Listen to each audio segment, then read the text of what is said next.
ये पर्व और त्योहार जगत जननी मां भगवती दुर्गा की पूजा का अनुष्ठान है, शारदीय नवरात्रि। पूरे देश के अंदर हर्षोल्लास के साथ आयोजन हो रहा है और बंगाल तो सत्य के विस्तात्री देवी की स्थली जो मान्य है। जिस बंगाल में जगत जननी मां भगवती के अनुष्ठान का शुभारंभ होता है, आज तो बंगाल में स्वयं ही सनातन धर्म असहाय की स्थिति में दिखता है और सुरक्षित सा दिखता है। ये स्थितियां क्यों हुई? बंगाल भारत को राष्ट्रगान और राष्ट्रगीत देने वाली भूमि है। भारत की सर्वश्रेष्ठ बौद्धिक आधार देने वाली भूमि है। भारत की आजादी के तमाम महापुरुषों को देने वाली भूमि है। बंगाल है जिसने जगदीश चंद्र बसु जैसा वैज्ञानिक दिया। बंगाल है जिसने परमहंस रामकृष्ण परमहंस जैसा सन्यासी दिया। बंगाल है जिसने स्वामी विवेकानंद जैसा सन्यासी दिया और बंगाल है जिसने स्वामी प्रणवानंद जी जैसा सन्यासी दिया, देश को दिया। ये बंगाल है जिसने नेताजी सुभाष चंद्र बोस दिया। बंगाल है जिसने डॉक्टर श्यामा प्रसाद मुखर्जी जैसा सपूत भारत माता को प्रदान किया। आज उस बंगाल में क्या कुछ हो रहा है?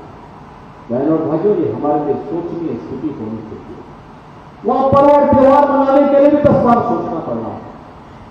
आप देख रहे होंगे यूपी के अंदर पर्व और त्योहार चल रहे हैं, बड़ी खुशी के साथ, हर्षोल्लास के साथ, कहीं कोई विघ्न बाधा नहीं। और जो विघ्न बाधा डालता है तो उसको फिर उसी समय कटघरे में खड़ा करके ठीक भी कर दिया जाता है, कहीं कोई समस्या नहीं। क्योंकि पर्व और त्योहार शांतिपूर्ण तरीके से होने चाहिए, इसकी पूरी स्वतंत्रता दी जाएगी। हर एक मत पंथ संप्रदाय के पर्व और त्योहारों में कोई विघ्न बाधा नहीं, आस्था का सम्मान होगा, लेकिन कानून को हाथ में लेने की स्वतंत्रता नहीं होगी और जो भी विघ्न बाधा डालेगा उसको उसकी कीमत चुकानी पड़ेगी। मत पंथ या संप्रदाय से जुड़े हुए किसी इष्ट के खिलाफ, किसी महापुरुष के खिलाफ, किसी योगी सन्यासी के खिलाफ अपशब्दों का प्रयोग करता, वक्र भाषा का प्रयोग करता है तो वह दंड का भागी बनता है। उसके खिलाफ कानूनन कार्रवाई होनी चाहिए, कार्रवाई होती है। लेकिन विरोध का मतलब यह नहीं होता है कि हम आगजनी करें, तोड़फोड़ करें, लूटपाट करें। यह कतई स्वीकार्य नहीं हो सकता, कतई स्वीकार्य नहीं हो सकता है।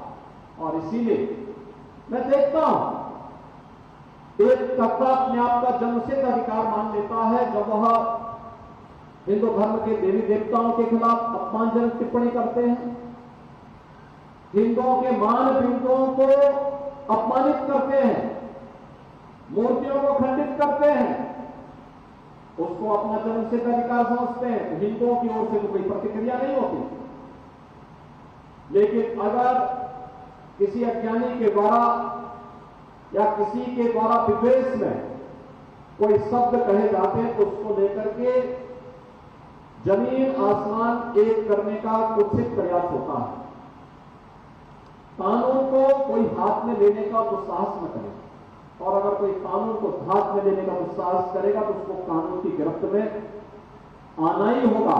कानून उनसे सख्ती से निपटने का काम भी करेगा जो कानून को अपने हाथ में लेकर के तोड़फोड़ अराजकता को बढ़ावा देगा।